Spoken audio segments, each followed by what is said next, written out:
The story of Ellie Gray began like any other, a small, lively family trying to find balance in a bustling suburban neighborhood in Westchester, New York. Ellie's parents, Matthew and Julia Gray, were both successful professionals, constantly balancing their demanding careers with the needs of their young daughter. Ellie was just 5 years old, bright-eyed, with a contagious curiosity that seemed to leave an imprint on everyone she met. But as the Grays juggled their busy lives, they realized they needed an extra set of hands. That's when they met Laura Hastings. Laura came into their lives with the ease and charm of a seasoned professional. In her early 30s, Laura had an unassuming kindness that put both children and parents at ease. Her credentials boasted years of childcare experience with glowing references from families around the county. She quickly became a fixture in the Grays' home, seamlessly integrating herself into their routines. Laura was hired on a full-time basis, responsible for picking Ellie up from school, preparing her meals, and occupying her afternoons while Matthew and Julia were at work.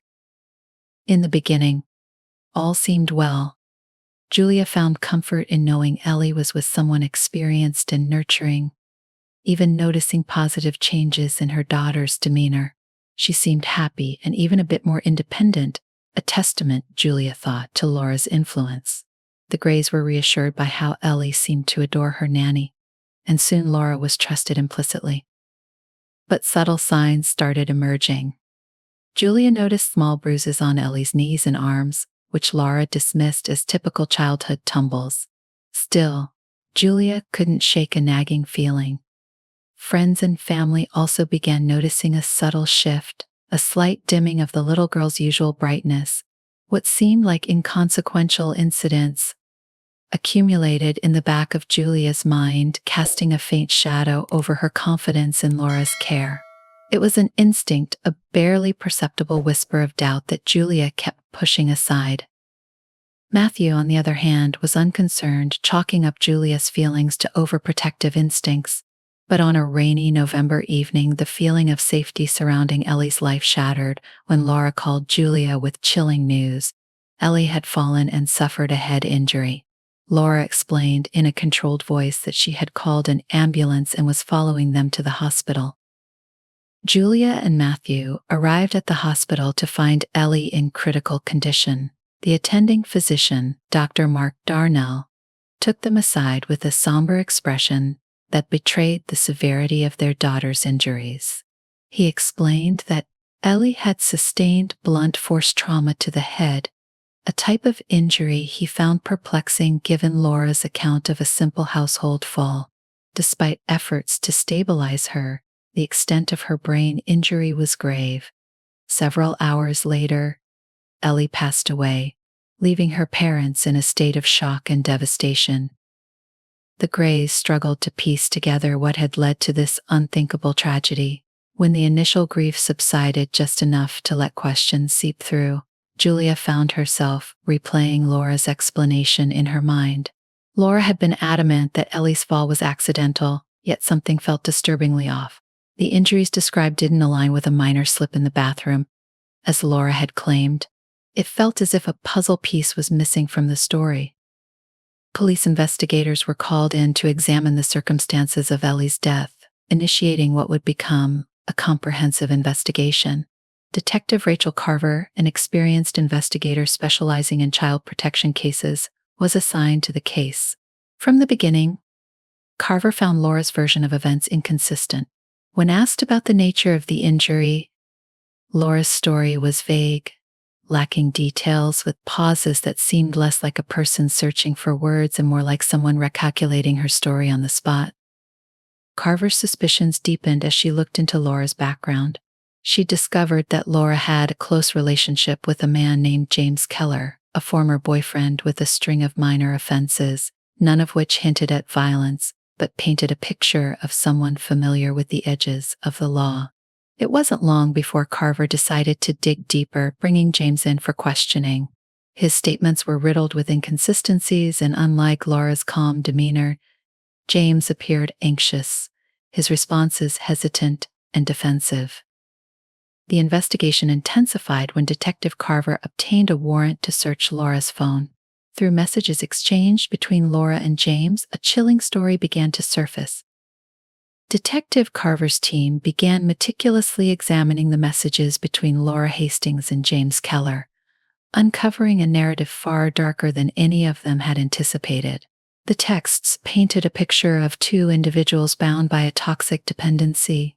Among the mundane exchanges were discussions of financial strains, mentions of stress regarding childcare, and in several instances, an almost alarming lack of empathy. But it was a message from the day of Ellie's incident that stunned Carver. Just hours before the supposed accident, Laura had messaged James venting about her frustrations. While her complaints were vague, mentioning how difficult it was to handle Ellie's constant demands, James's reply was more concerning. "Kids need tough love sometimes, just like we got. Otherwise, they'll never learn." This cryptic response now held a haunting resonance, seeming to signal a mutual tolerance for using force in the face of inconvenience. There was no outright mention of harm, but Carver's experience had taught her that silence often masked the worst truths. Further analysis revealed an audio message sent shortly before Laura called 911. In it, Laura's voice was shaky but not panicked as she muttered about finally teaching the girl to stay still. Her tone was cold, not that of someone reeling from an accident, but someone attempting to rationalize her actions. Carver felt a chilling certainty that this was not a mere case of negligence, but one of cruelty that had escalated disastrously. Meanwhile, surveillance footage from the Grays' home added a crucial layer of evidence. Though the Grays were unaware, their doorbell camera captured video snippets from the day in question. The footage didn't show the incident itself, but it did capture Laura and James in heated conversation on the front porch mere hours before the emergency call. Their expressions were tense. Laura appeared exasperated, hands gesturing wildly, while James leaned in close, an unsettling intensity on his face. They spoke in hushed tones, repeatedly looking over their shoulders, a hint of guilt evident in their wary glances. Armed with this new evidence, Carver decided it was time to confront both suspects. Her questioning was relentless, moving from broad inquiries to direct accusations designed to crack their stories. Laura clung stubbornly to her initial account, insisting the injury was the result of a simple slip, but her composure began to fray. James, however, cracked under the pressure. When asked about their conversation on the porch, his responses were contradictory. At first, he claimed they discussed an unrelated matter, but eventually, he admitted that Laura had been overwhelmed, saying Ellie was just too much for her to handle. He stopped short of admitting to witnessing or participating in any harm. Yet his reluctance to exonerate Laura painted a damning picture. Digging deeper into Laura's background, Detective Carver's team uncovered a pattern of past accusations that had been buried beneath carefully crafted lies and manipulations. Over a span of 7 years, Laura had worked for multiple families, with each employment period ending on strange, sometimes abrupt terms. The Grays had been unaware of this history, having only received glowing recommendations from references who, upon closer inspection, turned out to be either fabricated or unwilling to speak to the police. In 2 prior nannying positions, Laura had been let go under troubling circumstances. One family reported frequent, inexplicable injuries on their young son, all minor enough to evade suspicion individually. When confronted, Laura had left abruptly, her excuse a fabricated family emergency. Another former employer had filed a police report after she noticed bruises on her daughter's arms, though charges had never been pursued due to insufficient evidence. Laura's ability to deflect suspicion seemed to have been honed over years, each incident leaving only whispers of concern rather than concrete accusations. Carver's team conducted interviews with these former employers, piecing together a profile of a woman who had operated under a facade of trustworthiness and kindness. Laura presented herself as a devoted caregiver, careful to conceal her impatience and occasional cruelty. Yet the accounts of her former employers depicted someone who seemed to struggle with her temper when children didn't immediately obey her commands. The Grays, unknowingly had hired a woman whose history was littered with red flags that no one had fully connected until it was too late. As for James, his role grew murkier with each revelation. Further investigation showed that he had a history of petty crimes, and though they were relatively minor, shoplifting, disorderly conduct, his record suggested a disregard for boundaries and a propensity for recklessness. His relationship with Laura was tumultuous and interdependent. They seemed to fuel each other's darker impulses. Neighbors described hearing their frequent arguments, noting how often their fights spilled out into public spaces, painting a volatile picture of the pair. With each new piece of information, Detective Carver's team found themselves grappling with the realization that Ellie's death was no isolated incident. Laura and James had unwittingly created a path of destruction that had now culminated in this tragedy. Detective Carver was relentless in her pursuit of justice for Ellie Gray, feeling the weight of each unsettling detail stacking up. The turning point in the investigation arrived with the forensic analysis of Laura's phone. Among the disturbing texts, there was a string of deleted photos and videos recovered by the forensic team. They were shaky, poorly framed videos documenting Laura's disciplinary methods, where she seemed to record herself handling children harshly under the guise of teaching them discipline. One particularly harrowing video clip, time-stamped just 2 days before Ellie's fatal injury, showed Laura sharply reprimanding Ellie over a minor mess in the living room. Though Ellie's responses weren't audible, her posture conveyed fear, and Laura's tone was cold, almost menacing. This footage alone didn't directly implicate Laura in Ellie's death, but it confirmed a pattern of aggression and intimidation that would become a crucial piece of evidence in court. The final, most incriminating piece was a video Laura had recorded moments after Ellie's alleged fall. In it, Laura paced nervously, her face hovering just out of frame as she whispered to herself, "I can't believe she hit her head like that. It wasn't supposed to be this way." Her muttering was interrupted by an ominous phrase, "What if they find out?" This damning footage, combined with Laura's erratic behavior on the call to 911, suggested that she had lost control, and in her panic, recorded the scene to review her own account before calling for help. The detectives also noted that Laura seemed less concerned with Ellie's well-being and more fixated on crafting a plausible story. Laura's defense team would later attempt to frame this video as the innocent panic of someone overwhelmed, but the haunting phrases and fragmented monologue painted a picture of premeditation. Carver and her team now had what they needed to make the charges stick.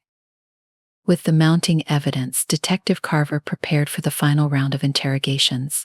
Laura remained defiant, claiming the video footage had been taken out of context and that her words were a response to shock, not guilt. She maintained that Ellie's fall had been accidental, a tragic misstep that she could never have anticipated. However, her insistence began to buckle as Carver presented the array of photos, videos, and messages showing her patterns of neglect and abuse. Laura's facade of innocence started to crumble, her posture becoming more rigid, and her responses shorter and less confident. Meanwhile, James Keller was struggling under his own guilt. When confronted with Laura's video and his complicity in past conversations, he began to waver. In his final interrogation, James admitted that he had known about Laura's impatience with Ellie and other children she had cared for. He confessed that he had ignored warning signs, finding himself too entangled in their volatile relationship to intervene. But the confession didn't stop there. He revealed that, on the day of Ellie's death, Laura had reached out to him. Panicking minutes after the incident, James admitted that Laura had confessed she didn't mean to hurt her that badly and that he had advised her to stick to her story to avoid suspicion. His admission became the final blow to Laura's defense. The confessions, video evidence, and documented history painted an unmistakable picture of a woman who had failed her duty as a caregiver in the most devastating way possible. Carver felt a grim satisfaction as she watched the truth surface, though it offered no solace for the Grays, who remained shattered by their loss. The trial of Laura Hastings and James Keller gripped the community. transforming Ellie's tragic death into a painful but essential public reckoning on child safety and caregiver trust.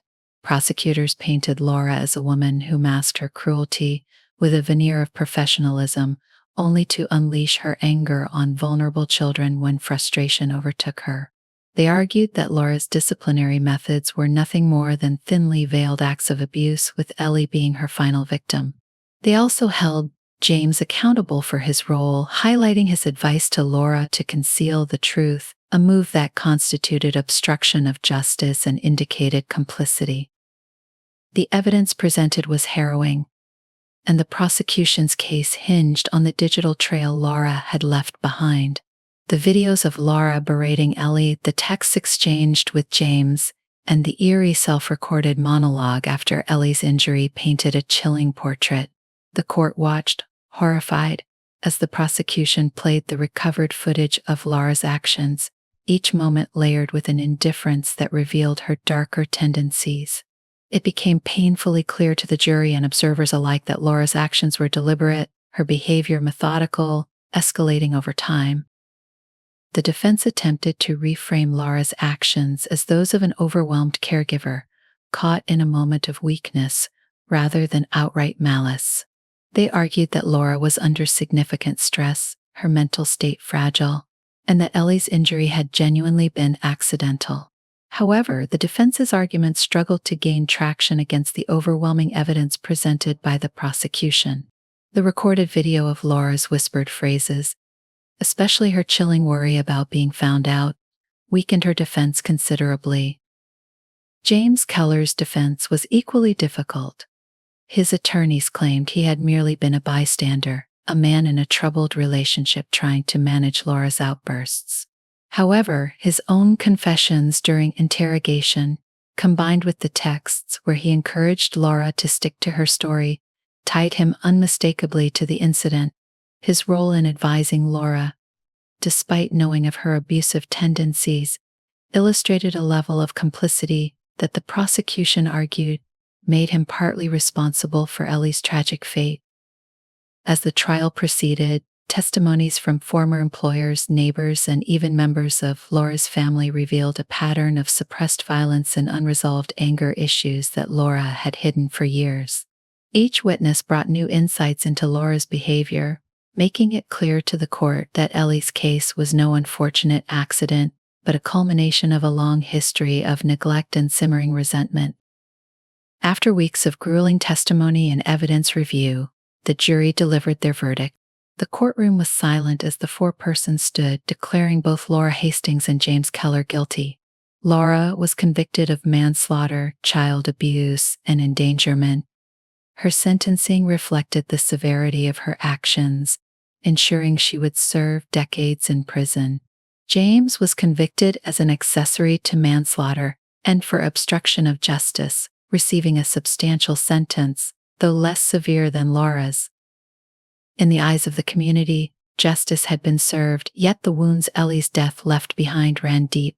The Grays attended every day of the trial, often leaving the courtroom in tears, confronted by details of their daughter's last moments that no parent should ever have to hear. The guilty verdict brought some measure of closure, but it was tempered by the unbearable grief that would forever mark their lives. Julia and Matthew's tragedy became a public symbol of the importance of thorough background checks and the often overlooked warning signs in those entrusted with children's care. The media coverage of the trial ignited conversations about reform in child care licensing and caregiver oversight. Ellie's case pushed parents across the state to reconsider the trust they placed in nannies and caretakers. For many, it was a wake-up call, a reminder of the fragile trust required when leaving children in the care of others. Legislators proposed new laws requiring more extensive background checks, random welfare checks on caregivers, and mandatory reporting for suspected abuse, spurred by the outcry that followed Ellie's tragic story. The reverberations of the case went far beyond the courtroom and legislative halls. Families across the nation reevaluated their relationships with nannies, caregivers, and daycare providers, scrutinizing signs they might have overlooked, Support groups for parents affected by similar tragedies sprang up, with Julia Gray often appearing as a guest speaker, sharing her heartbreaking experience to help others recognize the subtle signs she had once dismissed. A non-profit foundation was established in Ellie's memory, dedicated to raising awareness about child abuse and advocating for stricter safety standards in childcare services.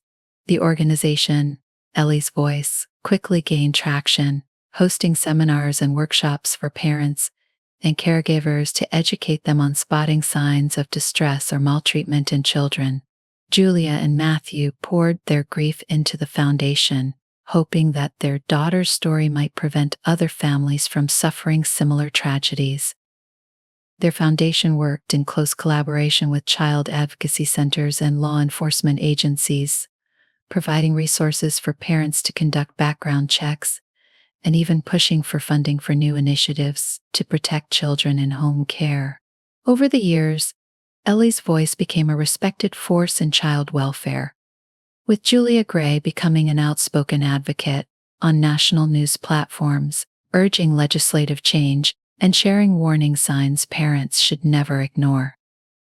Years after the tragedy, Ellie Gray's story endures as a heartbreaking reminder of the dangers lurking in the shadows of what should have been a safe, nurturing environment. Julia and Matthew, while forever changed by their loss, had turned their tragedy into a mission of awareness, saving countless other children from harm. Despite their pain, they found solace in knowing that their advocacy helped make the world a bit safer for the children they could still protect. Ellie's case became a landmark in child welfare reform, sparking new protocols in nanny and caregiver assessments across the nation. It encouraged families to look beyond surface-level impressions and to trust their instincts, always remembering that a child's safety comes before convenience or ease. As Ellie's Voice grew, the foundation's message resonated with parents, caregivers, and lawmakers alike, that every child deserves protection, every warning sign deserves attention, and every small voice deserves to be heard. Though Ellie Gray's life was short, her legacy continued, shaping a future where the protection of children would be held as an unshakable priority. The memory of her bright smile and boundless curiosity lived on in the lives she saved, a bittersweet testament to a life taken too soon, but not forgotten. The years following the trial saw Ellie Gray's legacy ripple across communities, as her story became a driving force for systemic change in childcare regulations. The Ellie's Voice Foundation, spearheaded by Julia and Matthew Gray, continued to expand its reach, focusing on early intervention and caregiver accountability. Workshops and awareness campaigns were held in schools, community centers, and online platforms, educating parents and caregivers on recognizing subtle signs of abuse, neglect, or harm in the children they cared for. Julia Gray took on an increasingly public role, speaking candidly about her own regrets and the small signals she had once overlooked. Her raw honesty resonated with countless families, many of whom reached out with stories of their own doubts and fears. Ellie's Voice launched an annual campaign, the Ellie Pledge, encouraging caregivers to undergo routine checks and commit to transparency in their interactions with the children they served. By signing the pledge, caregivers acknowledged their role as protectors and promised accountability, not just to families but to the children themselves. State lawmakers responded to the momentum generated by Ellie's case. In 2024, New York enacted the Ellie Gray Act, which mandated more rigorous background checks and psychological evaluations for those working in child-related fields, especially for those in home settings. The act also introduced surprise welfare checks for new caregivers and increased funding for child protection services. Neighboring states soon followed, spurred by Ellie's story, which had become emblematic of the urgent need for reform. Detective Rachel Carver, who had been instrumental in securing justice for Ellie, stayed connected to the Grays, finding purpose in the ongoing impact of the case she had painstakingly built. Carver, along with other child advocacy officers, joined forces with the foundation to train police and social workers on the critical nuances of child welfare cases. For Carver, the memory of Ellie was a constant reminder of her duty, and she honored it by dedicating herself to making sure that fewer children fell through the cracks. Though Julia and Matthew had experienced unimaginable loss, their work became a lifeline for other families facing similar heartbreak. Ellie's voice grew from a foundation to a movement, with communities nationwide rallying to support child safety initiatives and foster a culture of vigilance. The Greys often spoke of Ellie, sharing memories of her laughter and boundless curiosity, keeping her spirit alive in the stories they told.